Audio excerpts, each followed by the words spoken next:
Hello, everybody, and welcome to another Twilight Zone review. Today it is Season 5, Episode 25, The Masks, written by Rod Serling and starring Robert Keith as Jason Foster. And this is an excellent Twilight Zone episode. It's certainly a series classic. I believe it is a must-see episode, and I also think this is one of Rod Serling's best scripts. So, we start with our main character Jason, and he's with the doctor, and he's in bed, and we can tell this guy's not doing well. And the doctor basically tells him he'll pass away soon. He doesn't have a lot of time left. And we learn that Jason just wants to make it till at least midnight that night. He says he has a few things left to do. And we also learn at this point that his family is coming to see him, obviously because he's not doing well. So after the opening narration, after the setup, Jason's family comes, and there's four of them, and their names are Emily, Paula, Wilfred, and Wilfred Jr., and basically the doctor tells them that their father is ill, and you can tell right away what kind of people these are, because instead of being concerned about him, they only seem to care about themselves, and Emily specifically talks about her troubles. It's like she's not even worried that her father is going to pass away. So that tells us a lot right there. So they go to visit Jason, and he tells them basically that they never changed. This scene has very good dialogue in it. I thought it was very well done. And we learn that they don't really get along. There doesn't seem to be a lot of respect on either side here, especially from Jason, who you can tell doesn't really have any respect for them at all. Then Jason tells them they're going to have a party, and they're going to wear some masks at this party. They don't seem too thrilled or interested, but Jason seems really, really happy about this party for a guy who's basically going to pass away very soon. And when the family leaves the room, the butler comes in and basically pulls out these 5 masks, and we can tell there's one for each person that they're going to wear. And I have to say, the masks are pretty creepy and effective looking. I really liked the way they looked.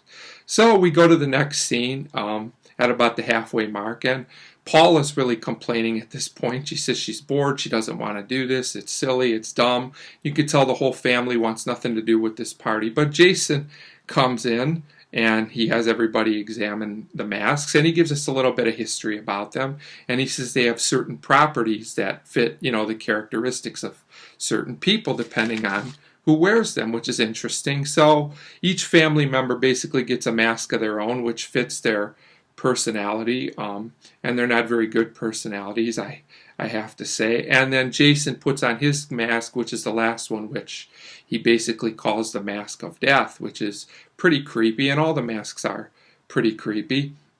Now, the family doesn't want to go along with this. They say they're not going to do it, they're not going to wear them, it's silly, it's stupid. And Jason basically tells them, I know you came here just to inherit everything, but if you don't wear the masks, you won't inherit anything. But if you go along with this and play my game till midnight, everything is yours when I pass away. So, of course, at this point, they do put on the creepy-looking masks, kind of tentatively, but they do it. And at this point, the family's pretty unbearable. They complain about it the whole time. They say it's cruel, unbearable. They really, I think, over-exaggerate a little bit. I mean, the masks don't look that comfortable, but you can tell they just basically like to complain about everything. And then before Jason passes away, he gets in another shot at each one of them. Some of the things he calls them are miserable.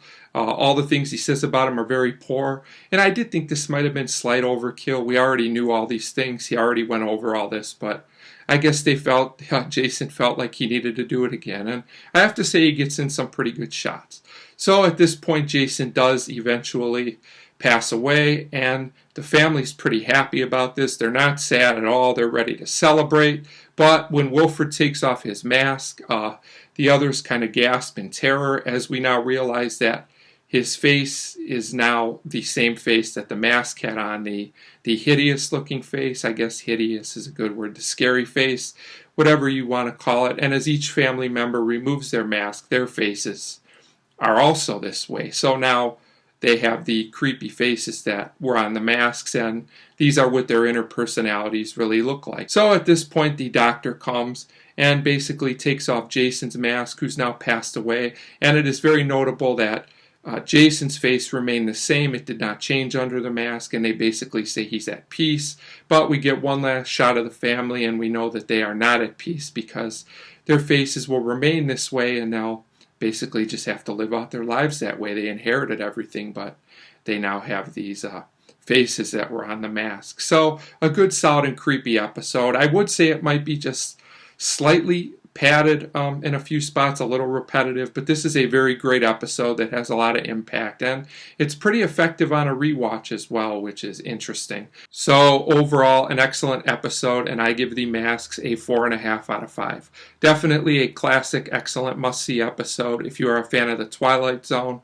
So 4.5 out of 5 for The Masks, and as always, thank you very much for watching.